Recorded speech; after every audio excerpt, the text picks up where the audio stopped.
welcome to the Church of Thomas. Drifting in the World, 10-7-07. In their lives, we often look to see what others are doing as a guide to what we should be doing.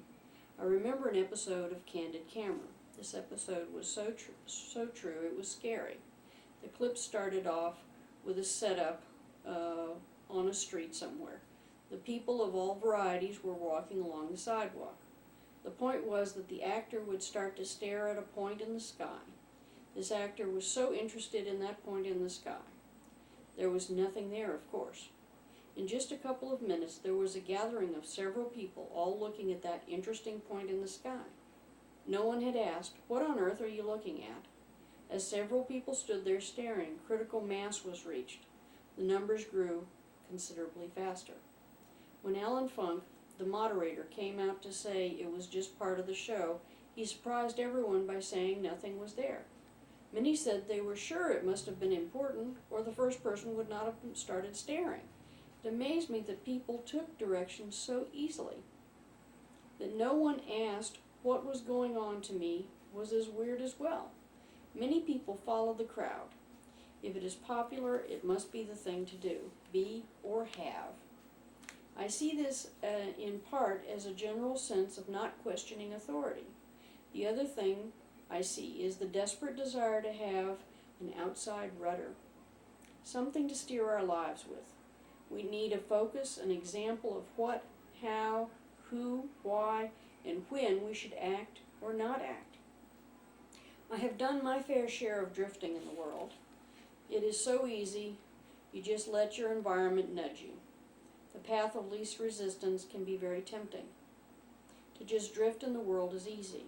You can say, "I cannot do that. It's too hard to fight the whole world. I'm just one person. What can I do?" Some people say, "I'll get married because it's what is expected of me." In the process, end up breaking someone's heart or living an empty life in a loveless relationship. Some say, "I'll skip school. Everyone else is doing it."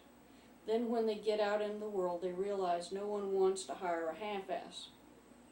If they get into college, they may continue the trend in endless partying. Often this continues if it is someone else's money financing their education. Some say, "I'll get earplugs. I'm tired of hearing the screaming of that neighbor's kid. I'll ignore that dog who's being choked and kicked. It's really none of my business." I could, of course, go on for a very long time and not see the end of this list. I have found my rudder. It is God. I have found my example of how to act and reach out in this gift of my life. It is the life of Jesus. With this wonderful and loving guidance, I can face anything thrown at me. I am faced forward. I do not need to look around to see what the crowd is doing. I know what most people in the crowd are part of a cosmic candid camera. Some actor, singer, sports figure, or politician is looking up, staring at that point in the sky. That point they are staring at is as hollow and as pointless as the sky it is in. Sometimes the point is just a lack, a waste of a gift of your free will and your life. God's gift of your life is precious. To lose any part of it is a sad waste of great opportunity. Sometimes it's a deliberate misdirection of a big lie. Hitler's propaganda minister for the Third Reich had a saying that applies. If you're going to tell a lie, make it as big and outrageous as possible. That way people will think to themselves, "Must be true. It's just too big for anyone to lie about." We all know about the father of lies. Satan thrives on lies, big and small. So sometimes that point the crowd is staring at is indicated by some tool of Satan. If you're too busy looking, you might forget what good you were supposed to be doing in your life. Even if you do no evil, your inaction can serve evil as well. The point in the sky is often used by magicians, con artists, and pickpockets. If you are occupied with something interesting, you will never see the sleight of hand of the magician. If your focus is on the too good to be true plan, you never question the huge check the con artist just asked you to write. After all, it's an investment. The bump of the shoulder in a crowd crowded street keeps you from noticing that the hand gently slipped your wallet out of your pocket. Our lack of focus keeps us from fulfilling our potentials. We must always ask questions, then if we do not get a good answer, we can move on, leaving the crowd behind to stare. We may also seize the opportunity to ask the crowd why they're staring at nothing. If all we do is awaken even one person of that crowd, we have served God. There is a saying going around right now that I see value in. It is being used in a vacuous way sometimes, but that does not mean it can not be taken literally by us. The phrase is a guide of how to deal with problems, big and small. The question asks, what would Jesus do? I like its simplicity. It is direct and to the point, and that point is not hollow by any stretch of the imagination. Some might say that modern times are too complicated to use that simple rule.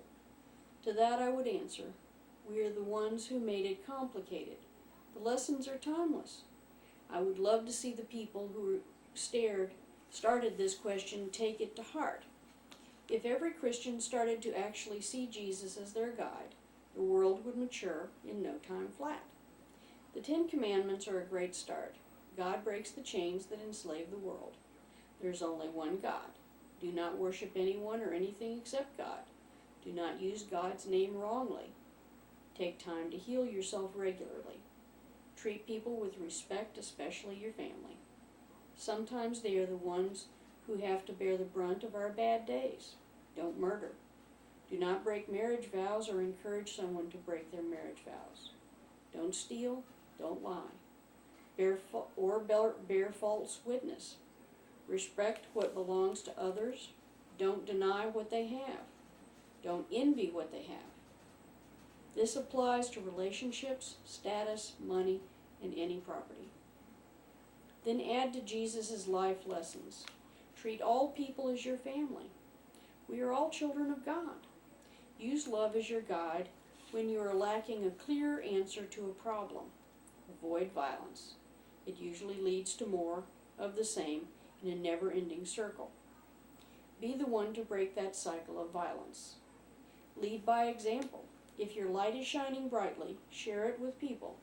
Righteousness for God's sake is encouraged. If someone is doing wrong and you try to help, accept that they may not listen. This is a very hard one to follow. We have to respect that God gave them free will too. All we can do is try, and if we fail, protect ourselves from their negative behaviors or attitudes. We may be blessed, but that should not lead us to think that we are better than anyone else. We are no better or worse than any of our brothers or sisters. May you find the focus you need to live a full and rewarding life. Help others to see the emptiness of that point in the sky they are staring at. All of us can inspire people to reach out to God. How we present ourselves goes a long way in sharing the great example that we have been given in the life of Jesus. God bless the whole world, no exceptions.